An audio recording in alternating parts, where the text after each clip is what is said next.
you. Hello, this is Community Unity Now, the Di Tycoon Show. This is Bill Morton, President of the Rogers Park Chamber of Commerce, and I am Trudy Leong, Administrator of the Rogers Park Chamber of Commerce. Our very special guest is activist and organizer Jackie Paige. Hi. Welcome, Jackie. Thank you. Well, Jackie, tell us a little bit about how you started organizing. activism work? Yes. Yeah, I am a child of the struggle, if you will. I grew up in the 60s during the combative time of the Democratic Convention of 1969. I lived right close to the amphitheater, and I saw a lot of that stuff going down physically. I saw, and it was exciting to us to see the crowds of people that came, but the volatility of that time was a very volatile time. My mother was an activist, and I began activism by way of succession, I guess. I cut my teeth in politics because my mother was in politics, and I knew the lay of the land through my mother, and my mother became political because she used to be a barmaid at Teresa's Lounge on 43rd in Indiana. She met a lot of them. And because she met a lot of them, she was friends with them. And my mother, I remember, she worked for the 3rd Ward Alderman at the time, Tyrone Kenner. She helped to get him elected. And I used to watch her work politics with politicians like Tyrone Kenner. She knew a lot of the politicians too, of the time. I used to hear her on the phone talking to a lot of them. My mother knew the Bobby Rushes. She knew the Dr. Carol Adams. I used to hear her on the phone with Dr. Carol. I don't know Dr. Carol Adams, but, you know, as a child and you hear names. I just used to be around it a lot. And because I was around it a lot, and then when tragedy struck, I had a son who lost his life to gun violence. And I became motivated to make for sure, or to make a difference and an impact in the community, because I didn't want anyone else to feel the way that I felt. And I felt that I felt like I should have been doing something more earlier than I did because of my closeness to politics. So I said, I'm not going to wait anymore. I'm not going to say I woulda, coulda, shoulda. I just started doing. So that's what happens. When I hear something, I get up and I go and I listen and I just activate. So you lost your son to gun violence. Yes. And that became the catalyst. Mm-hmm. And your mother's political activities that you've Yes. grown up with, it all kind of came together. Right. And you're going to help people. Right. And that is my motivation. And it's so weird, people, when I offer to help people, they think that I'm on paid staff. They think that there's some kind of gimmick. People don't believe that someone is truly working to help them. They always think that there's a gimmick. We don't trust one another, and there's no sense of community. I do not work for any organization other than volunteering for National Housing Residents Association, which is a housing advocacy group. We started out as a recognized organization through the Chicago Housing Authority. And because we truly activated, we ended up separating from the Chicago Housing Authority because they tried to subjugate our group. And they tried to tell us what it was that we should be doing, and they tried to navigate us into the directions that they wanted us to go. And in order for us to be independent, we had to step away from the housing authority. Did you lose a lot of resources? We lost all our resources. We lost our funding. We lost our political influence. We're definitely grassroots. And people don't believe me when I tell them that. We are not associated with any municipal organization. They because we go so hard, they think we have resources. But we don't. We'll get in people's faces, and we do this with no money. And we do not do this for pay. We do this because we care. So how did you how did the National Renters Housing Association climb back out of that hole that the housing authority threw you in? How we did it is we just like the Nike saying, just do it. We just did it. We showed up. We kept wherever we heard there was something that was related around housing, we were there. We held housing's feet to the fire, and we did not back down. We did our research. Before they snatched our funds, they trained us. So we used the training that we received, and we activated, we agitate, we do all of that, and we're small but mighty. Even though they took away your funds, isn't the group still entitled to the funds, right? We are. We are entitled to the funds, and we are. See, that is why we're scaling and we're building. We are entitled to the funds, and that is why we're getting to the point where we're going to demand those funds that we're entitled to. What's going on is there's a lot that should be happening that's not. There's a lot of ordinances and regulations that are in place. We don't need any new ones. We need them to enforce the ones that are on book. Those that are in power, they actively choose to ignore the ordinances that don't work for them. If it doesn't work for them, they say, yeah, I know, but. And what's going on is they're paying the organizations that we should be going to for help. We go to these organizations and they say, that's what we hear. And these organizations are getting funding to help us. And many of these law places, we've gone to them, and what happens is they get a contract to do a symposium, and then all of a sudden they become lukewarm to activism. Something needs to be done, because these places that are supposed to help, they don't help, but they accept money. They accept money to help, but they don't help. That kind of sounds like Chicago politicians a little bit, huh? Yes, our politicians do not help us, and that is why I joined Recall this fall. Recall this fall is about recalling people who, or not people, anyone who sits in the mayor's seat. And you don't have to, only thing you have to do is collect signatures, really.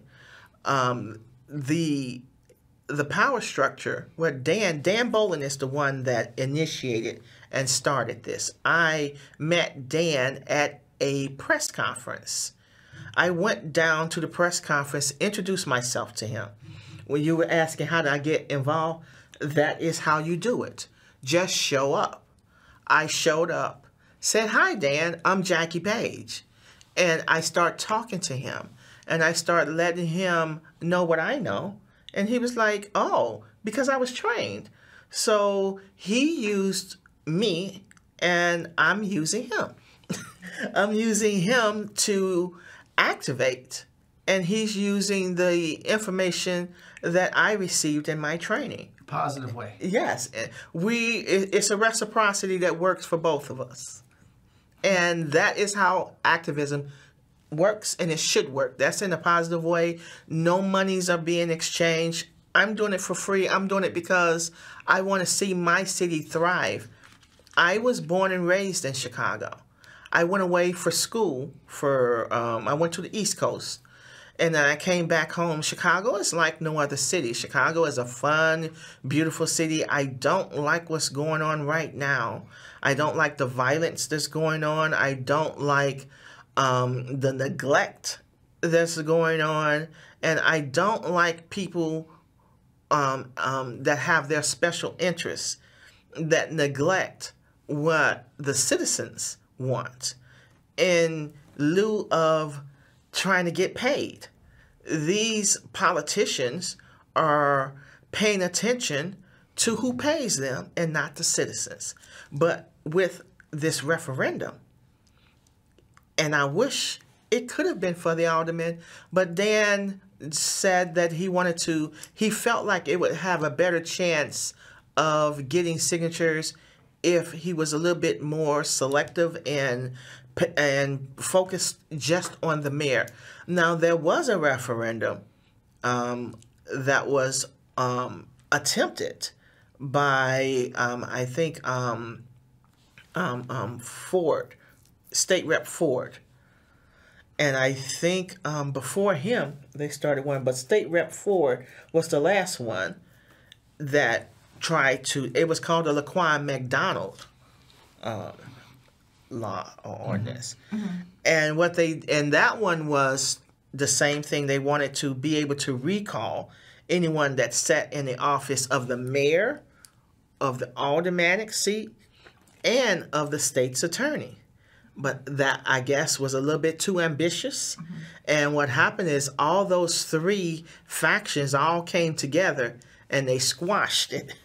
They put it in committee. There's something that goes on in Chicago and even in the city council as well. When they don't want something to go forward, they will put it in committee and let it sit there and let it die. When they put things back in committee and let it die, that's the same thing as a no vote. It's not going forward.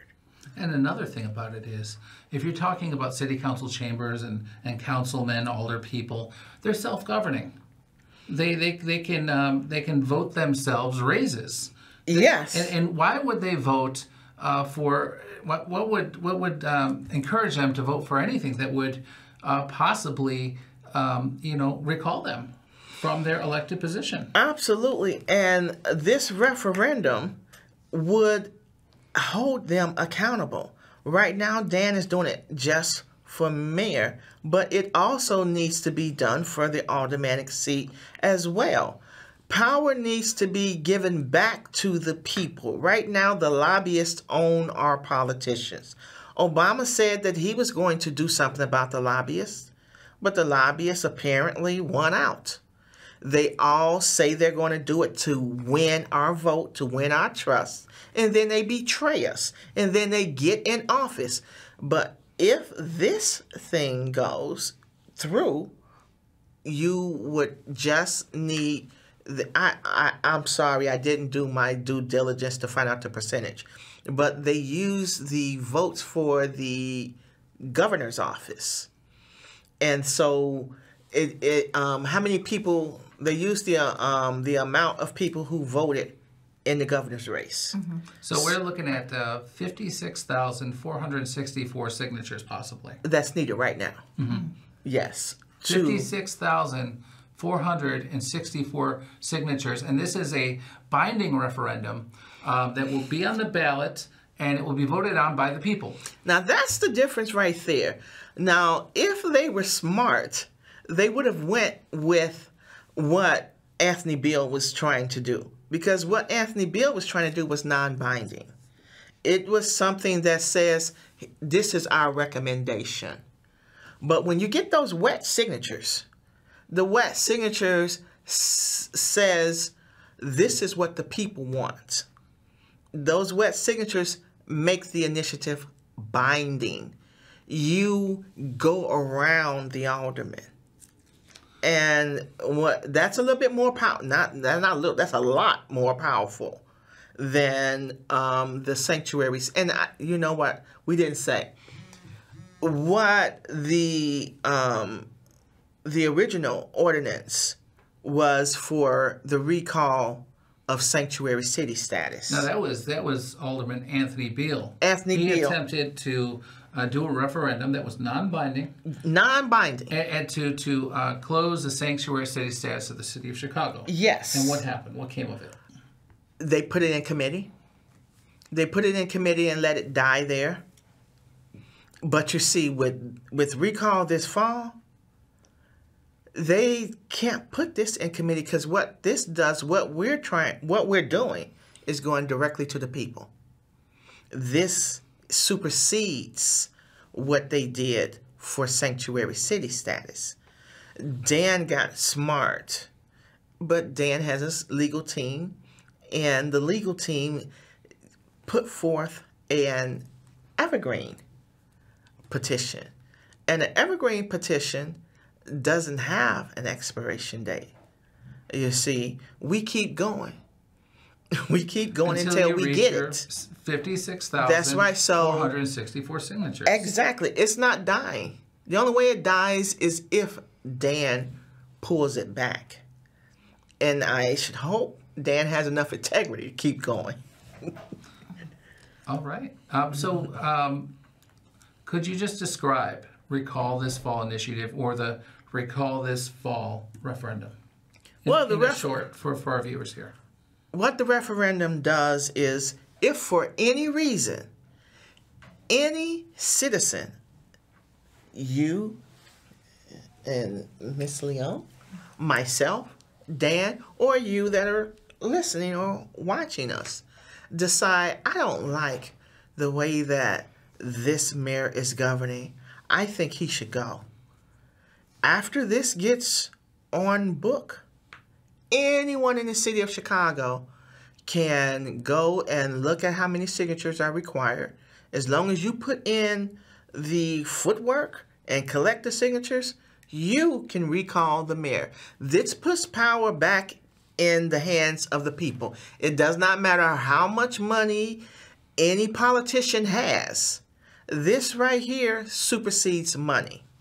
And this is what the city needs to overcome or to counter the lobbyist. So this takes the money out of politics and brings the power to the people. Power to the people. So in other words, for the next election, if we were to recall the mayor, all that would be needed would be 56,464 people to sign that petition, and then the mayor would be recalled. No, wait. There's some steps there. What 56,000 signatures does is, first, that makes it a law, makes it a binding law. After it becomes a binding law, then you must collect the signatures again to actually do the thing that you put in, that you made a law. You have to, so you got to, or anyone, well, this process has to happen twice if you want to recall an actual mayor. But as you said, this won't necessarily affect Johnson. You guys are going to have to put Johnson out. Yes. So that's something completely different. Yes. This isn't going to be together for Mayor Johnson's term, maybe the next mayor. Or yeah, and I hope, well, hey, if you guys put him back in, this can be used for him. Let's say he somehow, the teachers union pays and puts him back in again like they did before.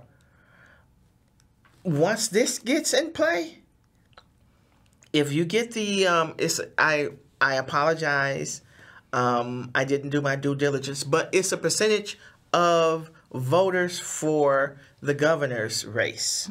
the last governor's Yes, race. so that number is going to change. You have to look at how many people voted in the governor's race. once you get that number, that's your number that you go for. Once you get those amount of signatures, you can recall anyone that sits in the mayor's office. And that should be done also for the alderman. But Dan said someone else is going to have to take that mantle on. He's just going to take the one for the mayor. Anyone sitting out there can take that mantle on for the alderman. And, hey, you take it on, I'll volunteer.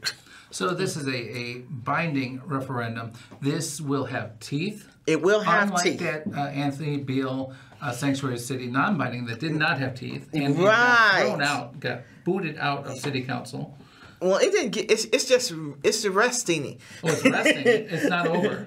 No. It's for all intents and purposes, it's over. Mm-hmm. It's a sleeping in committee. It's sleeping in committee. Okay. Yes, it's Sleeping Beauty. Got it. I understand. But for all intents and purposes, it's dead in the water. And this referendum will have teeth, and it will be in all 50 wards and all precincts in all 50 wards within the city of Chicago. Chicago citywide. Mm-hmm. Yes, all wards. This will be effective in. I mean, it will impact all wards. Well, we would have to get signatures. We can get signatures in any ward in the city of Chicago.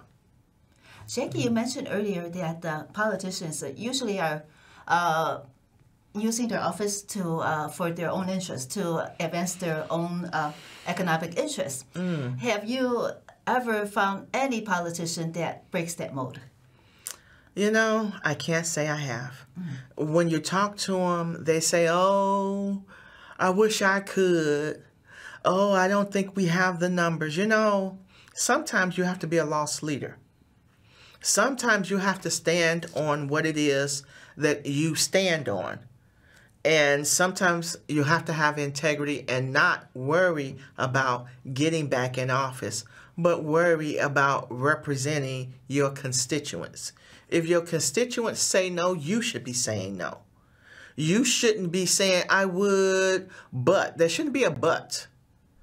It should be just what your constituents say. And unfortunately, in the black community, they keep putting back in these aldermen who are not voting the way that they tell them. And that's really sad. What about the oath of office that they take? I wonder if they swore to uphold the vote of the people. Well, see, they lie. Lying politicians. There's a conflict of interest page. There's the oath of office. I believe that when you're filing your petitions to run, I believe that those two are not mandatory.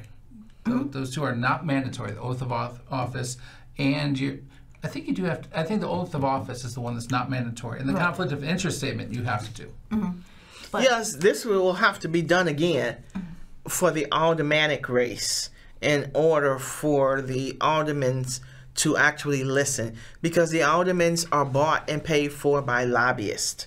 The unions own our CTU owns the mayor's office, and all of these other unions own the aldermen. They have a great association. They all work together.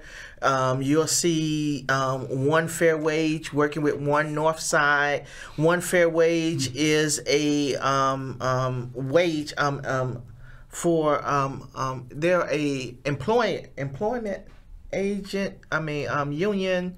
I know they're the ones that were working to increase the wages for service workers. Would that be the Fight for 15? Yeah, those. That's One Fair Wage. One Fair Wage got together with One Northside, which is a housing organization, and they both show up at each other's events to boost the numbers.